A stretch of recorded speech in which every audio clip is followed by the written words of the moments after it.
नमस्ते दोस्तों। आज हम कक्षा 9वीं के विज्ञान के अर्धवार्षिक परीक्षा 2024-25 के पेपर को हल करेंगे। ये पेपर आपके लिए बहुत महत्वपूर्ण है क्योंकि यह आपकी वार्षिक परीक्षा की तैयारी में मदद करेगा। चलिए पहले प्रश्न से शुरू करते हैं। प्रश्न 1, 25 डिग्री सेल्सियस को केल्विन में बदलें। A 288 K, B 298 K, C 300 K, D 273 K। सही उत्तर है B 298 K। 25 डिग्री सेल्सियस में 273 जोड़कर 298 केल्विन आता है। प्रश्न 2, 0 डिग्री सेल्सियस पर जल की भौतिक अवस्था क्या होगी? A ठोस, B द्रव, C gas, D plasma. 0 degree Celsius पर जल ठोस बर्फ के रूप में होता है, तो सही उत्तर है A ठोस। प्रश्न 3, इमल्शन का उदाहरण है -A स्पंज, B दूध, C जेली, D पनीर। दूध एक इमल्शन का अच्छा उदाहरण है, तो सही उत्तर है B दूध। प्रश्न 4, ऑक्सीजन का क्वथनांक क्या है? A -283 degree Celsius, B -163 degree Celsius, C -173 degree Celsius, D -183 degree Celsius. Oxygen का क्वथनांक -183 डिग्री सेल्सियस होता है। सही उत्तर है D -183 डिग्री सेल्सियस। प्रश्न 5, HNO3 में ऑक्सीजन के कितने परमाणु हैं? A 1, B 2, C 3, D 4। HNO3 में ऑक्सीजन के 3 परमाणु होते हैं। सही उत्तर है C3। प्रश्न 6, बहुपरमाणुक सल्फेट आयन का संकेत है -A S वर्ग, B SO वर्ग, C वर्ग, D घन। सल्फेट आयन का सही संकेत वर्ग है। सही उत्तर है C वर्ग। प्रश्न 7, सोडियम का सही इलेक्ट्रॉनिक विन्यास कौन सा है? A 1 2 8, B 2 8 1, C 8 2 1, D 2 8 2। Sodium का परमाणु क्रमांक 11 होता है, इसलिए सही इलेक्ट्रॉनिक विन्यास 281 है।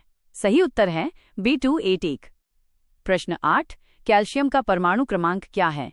A 21, B 18, C 40, D 20।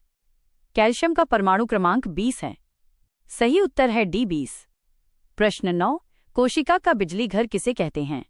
A mitochondria, B lysosome, C ribosome, D केंद्रक। माइटोकॉन्ड्रिया को कोशिका का बिजली घर कहते हैं। सही उत्तर है A माइटोकॉन्ड्रिया। प्रश्न 10, डीएनए के क्रियात्मक खंड को क्या कहते हैं? A गुणसूत्र, B centromere, C gene, D केंद्रक। डीएनए के क्रियात्मक खंड को जीन कहते हैं। सही उत्तर है C जीन। प्रश्न 11, जीवाणुओं में अंडरस्कोर हेतु नई कोशिकाएं बनती हैं। Cells are formed in living organisms for _______। इसका उत्तर है प्रजनन या वृद्धि। प्रश्न 12, अमीबा एक ___ जीव है। Amoeba is ___ organism. अमीबा एक कोशिकीय जीव है। प्रश्न 13, छलनी नलिकाएं ___ में पाई जाती हैं। Sieve tubes are found in _____। छलनी नलिकाएं फ्लोएम में पाई जाती हैं। प्रश्न 14, रक्त एक प्रकार का _ ऊतक है। Blood is a type of _ tissue। रक्त एक प्रकार का संयोजी ऊतक है। प्रश्न 15, स्थिति में परिवर्तन एक ___ है। Change in position is ____। इस स्थिति में परिवर्तन एक विस्थापन है। प्रश्न 16, किसी वस्तु का ___ प्रति इकाई समय में उसके वेग में होने वाला परिवर्तन है। _ Of an object is the change in its velocity per unit time. ये त्वरण है। प्रश्न 17, रासायनिक परिवर्तन का एक उदाहरण दो। Give an example of a chemical change. दूध का दही बनना रासायनिक परिवर्तन का एक उदाहरण है। प्रश्न 18, यौगिक किसे कहते हैं? What is compound? 2 या 2 से अधिक तत्वों के निश्चित अनुपात में रासायनिक रूप से जुड़ने पर जो पदार्थ बनता है उसे यौगिक कहते हैं। प्रश्न 19, शुष्क बर्फ किसे कहते हैं? What is dry ice?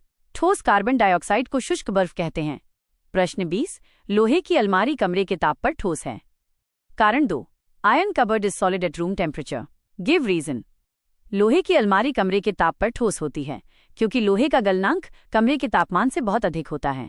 इसके कणों के बीच प्रबल अंतरा आणविक बल होते हैं जो उन्हें एक निश्चित और स्थिर संरचना में रखते हैं। प्रश्न 21, संयोजकता इलेक्ट्रॉन किसे कहते हैं? What are valence electrons? किसी परमाणु के सबसे बाहरी कोश में उपस्थित इलेक्ट्रॉनों को संयोजकता इलेक्ट्रॉन कहते हैं। प्रश्न 22, समपरासरी विलयन किसे कहते हैं? What is isotonic solution? ऐसा विलयन जिसकी सांद्रता दूसरे विलयन के बराबर हो और जिसमें कोशिका को रखने पर उसमें कोई शुद्ध जल की गति न हो, उसे समपरासरी विलयन कहते हैं। प्रश्न 23, वेग किसे कहते हैं? What is velocity? किसी वस्तु द्वारा इकाई समय में तय की गई विस्थापन की दर को वेग कहते हैं। प्रश्न 24, गुरुत्वीय त्वरण का मान लिखो। Write the value of gravitational acceleration. गुरुत्वीय त्वरण का मान लगभग 9.8 मीटर प्रति सेकंड स्क्वायर होता है। प्रश्न 25, गलनांक को परिभाषित करो। Define melting point. वो तापमान जिस पर कोई ठोस पदार्थ अपनी ठोस अवस्था से द्रव अवस्था में परिवर्तित होता है उसे गलनांक कहते हैं। प्रश्न 26, टिंचर आयोडीन में विलय कौन है? Who is salute in tincture iodine? Tincture iodine में आयोडीन विलय है। प्रश्न 27, हाइड्रोजन के समस्थानिकों के नाम लिखो। Write the names of isotopes of hydrogen. Hydrogen के 3 समस्थानिक हैं, प्रोटियम H, ड्यूटेरियम वर्ग H या D और ट्राइटियम घन H या T। प्रश्न 28, समस्थानिकों के 3 उपयोग लिखो। Right 3 uses of isotopes. 1, uranium के समस्थानिक का उपयोग परमाणु भट्टियों में ईंधन के रूप में किया जाता है। 2, कोबाल्ट के समस्थानिक का उपयोग कैंसर के उपचार में किया जाता है। 3, आयोडीन के समस्थानिक का उपयोग घेंघा रोग के उपचार में किया जाता है। प्रश्न 29, चाल व वेग में अंतर बताओ। Right the difference between speed and velocity. चाल, ये किसी वस्तु द्वारा इकाई समय में तय की गई दूरी है। ये एक अदिश राशि है, इसमें केवल परिमाण होता है। वेग, ये किसी वस्तु द्वारा इकाई समय में तय किया गया विस्थापन है। ये एक सदिश राशि है, इसमें परिमाण और दिशा दोनों होते हैं। प्रश्न 30, गति का तीसरा समीकरण लिखो। Write the third equation of motion. गति का तीसरा समीकरण है v वर्ग इक्वल्स u वर्ग जोड़ 2 एज, जहां v अंतिम वेग, u प्रारंभिक वेग, a त्वरण और s विस्थापन है। प्रश्न 31, दाब किसे कहते हैं? What is pressure? इकाई क्षेत्रफल पर लगने वाले बल को दाब कहते हैं। प्रश्न 32, किसी वस्तु के द्रव्यमान तथा भार में क्या अंतर है? What is the difference between the mass and weight of an object? द्रव्यमान, ये किसी वस्तु में निहित पदार्थ की मात्रा है। ये स्थिर रहता है चाहे वस्तु कहीं भी हो। इसकी इकाई किलोग्राम है। भार, ये वो बल है जिससे पृथ्वी किसी वस्तु को अपनी ओर खींचती है। ये गुरुत्वाकर्षण पर निर्भर करता है और स्थान के अनुसार बदल सकता है। इसकी इकाई न्यूटन N है। प्रश्न 33, परमाणु द्रव्यमान इकाई को परिभाषित करो। Define atomic mass unit. परमाणु द्रव्यमान इकाई अमु कार्बन -12 परमाणु के द्रव्यमान के 1/12वें भाग के बराबर होती है। प्रश्न 34, नाइट्रिक अम्ल HNO3 के आणविक द्रव्यमान का परिकलन करें। Calculate the molecular mass of HNO3। H का परमाणु द्रव्यमान इक्वल्स 1U, N का परमाणु द्रव्यमान इक्वल्स 14U, O का परमाणु द्रव्यमान इक्वल्स 16U। HNO3 का आणविक द्रव्यमान इक्वल्स 1 गुणा 1 जोड़ 1 गुणा 14 जोड़ 3 गुणा 16 इक्वल्स 1 + 14 + 48 इक्वल्स 63U। प्रश्न 35, सूत्र लिखो माइनस एल्यूमिनियम क्लोराइड व sodium sulphide. Right the formula aluminium chloride and sodium sulphide. Aluminium chloride AlCl, sodium sulphide. प्रश्न 36, बोहर की अवधारणाएं लिखो। Write the concepts of bore. Niels Bohr ने परमाणु संरचना के लिए निम्नलिखित अवधारणाएं प्रस्तुत की। 1, इलेक्ट्रॉन केवल कुछ निश्चित अनुमत कक्षाओं में ही परमाणु के चारों ओर घूम सकते हैं। इन कक्षाओं को विविक्त कक्षाएं डिस्क्रीट ऑर्बिट्स कहा जाता है। 2, इन विविक्त कक्षाओं में घूमते समय इलेक्ट्रॉन ऊर्जा का विकिरण नहीं करते। 3, इलेक्ट्रॉन जब एक ऊर्जा स्तर से दूसरे ऊर्जा स्तर में कूदते हैं तो ऊर्जा का अवशोषण या उत्सर्जन होता है। प्रश्न 37, उत्प्लावकता से आप क्या समझते हैं? What do you understand by buoyancy? उत्प्लावकता किसी द्रव द्वारा किसी वस्तु पर ऊपर की ओर लगाया गया बल है। जब किसी वस्तु को द्रव में डुबोया जाता है तो द्रव उस वस्तु पर ऊपर की दिशा में एक बल लगाता है जिसे उत्प्लावन बल कहते हैं। प्रश्न 38, वेग में परिवर्तन की दर को समझाओ। Explain the rate of change in velocity. वेग में परिवर्तन की दर को त्वरण एक्सेलरेशन कहते हैं। यह दर्शाता है कि किसी वस्तु का वेग प्रति इकाई समय में कितनी तेजी से बदल रहा है। प्रश्न 39, ऊर्ध्वपातन किसे कहते हैं? उदाहरण देकर समझाओ। What is sublimation? Explain with example. ऊर्ध्वपातन वह प्रक्रिया है जिसमें कोई ठोस पदार्थ बिना द्रव अवस्था में बदले सीधे गैसीय अवस्था में परिवर्तित हो जाता है।